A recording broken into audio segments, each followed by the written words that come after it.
I only buy guitar gear secondhand, and it completely changed how I play. In this video, I'm breaking down how secondhand gear helped shape my tone, saved me thousands, and even made me a better guitarist. I'll go over the pros, the cons, and some key tips if you're thinking about diving into the used market yourself. It all initially started because I had little to no disposable income. I still don't. But there are still good reasons to only buy secondhand gear even if your dad works for Lockheed Martin. For one, of course, you'll be saving huge amounts of money compared to buying brand new gear or brand new equivalents, usually anywhere from 80 to even 20% of retail price, depending on the piece of gear and how lucky you are. And because of that, you'll have easier access to higher end gear as well.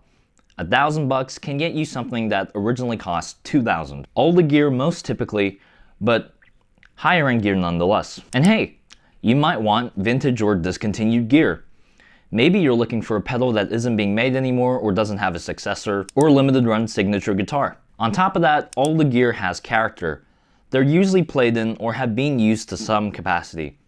And some people love that. It can really shape your sound in unique ways. If you buy smart, you can often resell gear for what you paid for, or even profit if the item appreciates. In a situation where you're not happy with what you bought, you can always sell it and you don't have to worry about losing as much money compared to having to sell something you bought brand new. With this next point, you might not see it as such a big thing, but personally, if I can upcycle and recycle wherever possible, I do it. Reusing gear cuts down on unnecessary new production, which generates insane carbon emissions every single year. And yeah, sure, I know I'm one guy, and compared to a global production scale, that's pretty much nothing. But every little difference matters, especially if we do it collectively. And lastly, secondhand gear has already been used.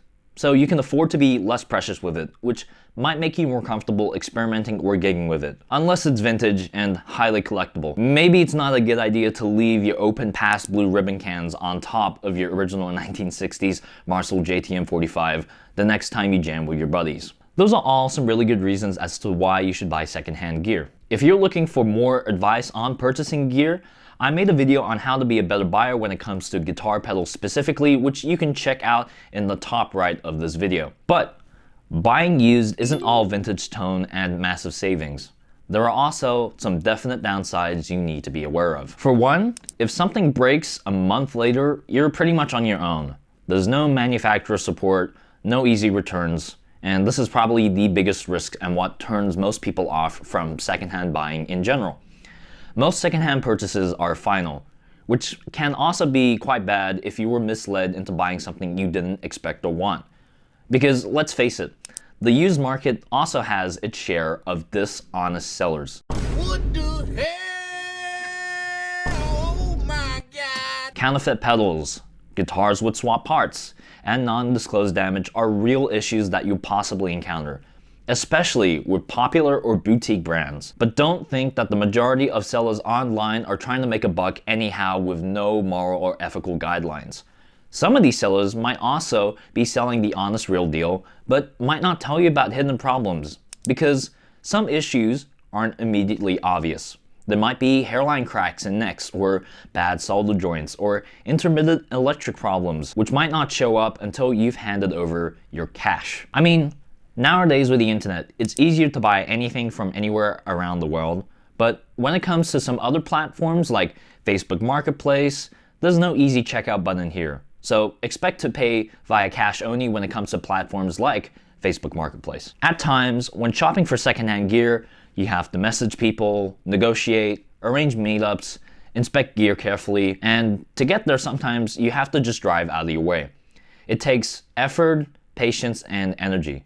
And it also takes time finding exactly what you want. Because on top of doing passive research over your guitar playing journey for months or years on things like what particular effects are or what tones certain tone woods produce, it can take weeks or even months to find what you're looking for a good price. You're pretty much at the mercy of what's available.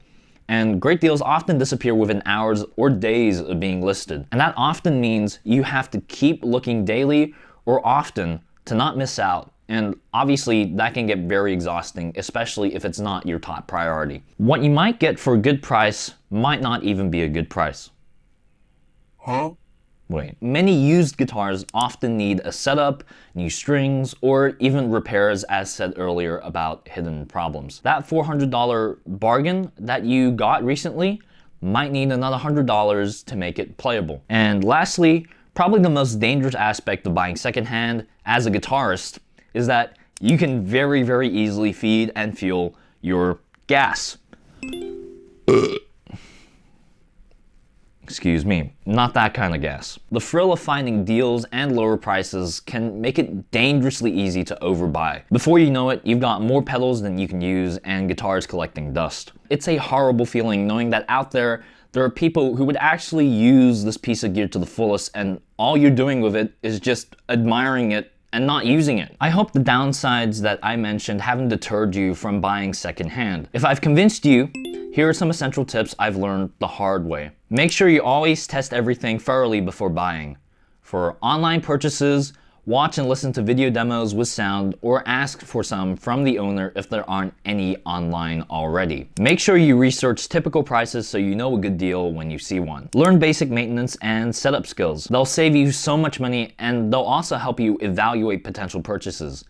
No need to go to a luthier or a technician when you yourself have the skills to do it yourself.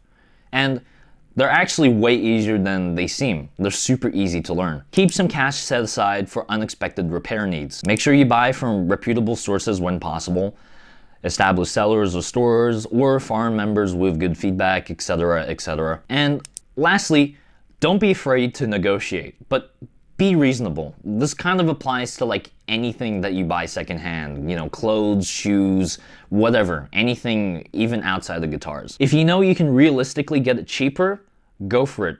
Again, don't be afraid. But if you see a really nice Gibson Les Paul custom shop, don't be an asshole and lowball the seller with an offer like $5 and an ice cream sandwich. Not cool. At the end of the day, buying secondhand gear is not just about saving money. It's about having access to equipment you could never afford otherwise, developing a more experimental approach to playing, and building a unique rig that reflects our personal journeys as guitarists. Sure, of course, there are risks and inconveniences, but for me, they're far outweighed by the benefits. Sure, there are obvious risks and inconveniences, but for me, they're far outweighed by the benefits. Some of my most inspiring instruments, like this Takai, came to me with stories already built in. And there's something special about adding your own chapter to a guitar's history. What about you? Do you buy used gear? I want to know your experiences down in the comments below. The good, the bad, the weird, maybe even the erotic, I don't know, like, you know, like sometimes we can be desperate and I don't know, that would be quite funny. And if you found this video helpful or entertaining, hopefully not erotic, make sure to like and subscribe and hit the bell icon too, so you don't miss new videos like this from me. Check out my other videos as well. Thank you for watching, it really, really means the most. Stay attuned and see you next time.